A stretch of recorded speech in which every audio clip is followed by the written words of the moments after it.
if you're paying attention to it. They're gonna make you talk about it every day, every day, every day, every day. I'm like, no, man, I'm good. Y'all can talk about it. Well, let's bring in Diana Rossini, ESPN NFL reporter, joining us at Keyshawn, J. Will, and Max. And I told people, Diana, that he's retired. He's not coming back. I know people saying by week 8, week 9, he's going to be with it. Keen's not trying to hear it. What are you trying to hear when it comes to Rob Gronkowski, either staying retired or unretiring once again?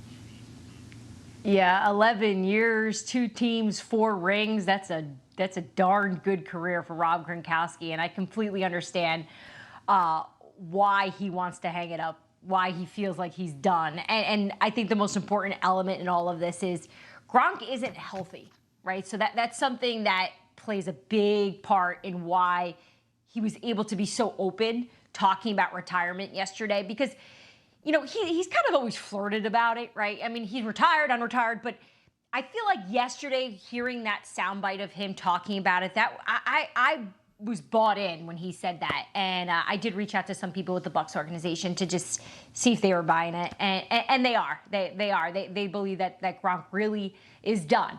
But I feel like it's important to add, there is a situation where there are some that believe late in the season, Brady gives him a call, and Gronk feels good, then maybe that's the situation he comes back. But I think that situation where Key and we talked about this before, where, you know, Gronk's going to show up for training camp just like he always does. He just, you know, he's just playing this little dance right now. I don't think that's going to be the actual situation. I don't think we're going to see Gronk this July and August. Yeah, I'm not going to talk about him. I'm not getting ready to be that. I'm not getting ready to be that guy, that just every day. This is not getting ready to turn into Brett. It's not getting ready to turn into Brett Favre. I mean, not Brett Favre and the Aaron Rodgers, Tom. I'm not going to do it.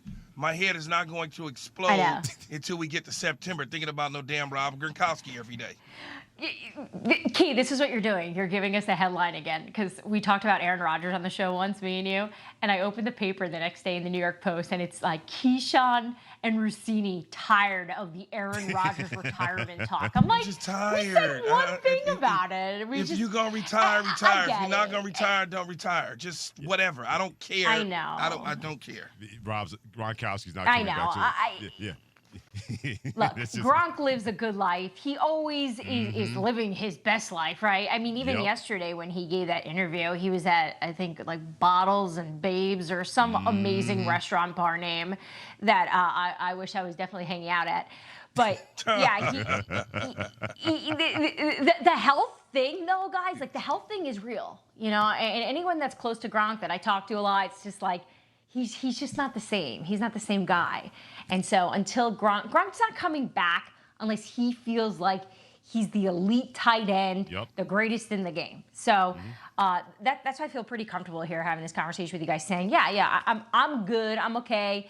Yeah, we don't want to talk about it, but I do think this is it for Gronk. And I'm sure Brady, I think Brady knows that there's going to be some growing pains on offense. You know, you look at their schedule for the start of the year, and it's not going to be an easy journey for them, and it's going to look a lot like it did 2 years ago. Remember, guys, when Brady joined the Bucs, and you know, Bruce Arians and him were trying to figure it all out, and it wasn't until really after that Saints game, I think in November-ish, that they figured it out, and it was like, it came together. So I think it's going to take a minute before we see the Bucs playing at the level they did last year, because they won a lot of games. Yeah, no doubt about that. Hit on Twitter, Diana Rossini, ESPN NFL reporter, joining us here. Keyshawn, J. Will, and Max on ESPN Radio and ESPN2. Let's move on, get a little NFL music. We're going to do a little better or worse or the same when it comes to the record from last year going into this year. Ladies first, Tampa Bay Buccaneers 13-4. Diana, better, worse, or the same when it comes to this year? I think they're going to be worse. I think the schedule is tough. I think obviously losing the weapons that they are losing is going to be a big part of this.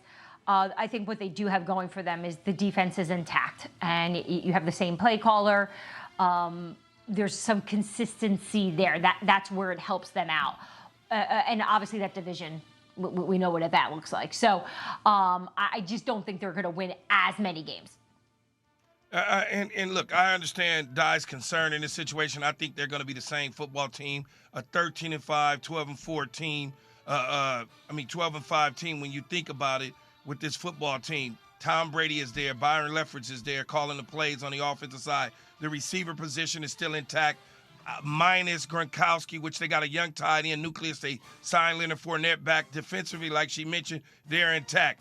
And when you talk about the defensive side, what is Todd Bowles known for? Defense. Did he go anywhere? No. He moved a step up. He's still calling the defensive plays. But all in all, the division isn't that great. You got the Saints, and that's pretty much it. The Atlanta Falcons are hovering around. The Carolina Panthers are still trying to figure it out. I think this team is 12-5, 13-4 at best. I'm with you, Key. I think it's going to be the same for them. And look, there are a lot of question marks around Jameis Winston with the Saints.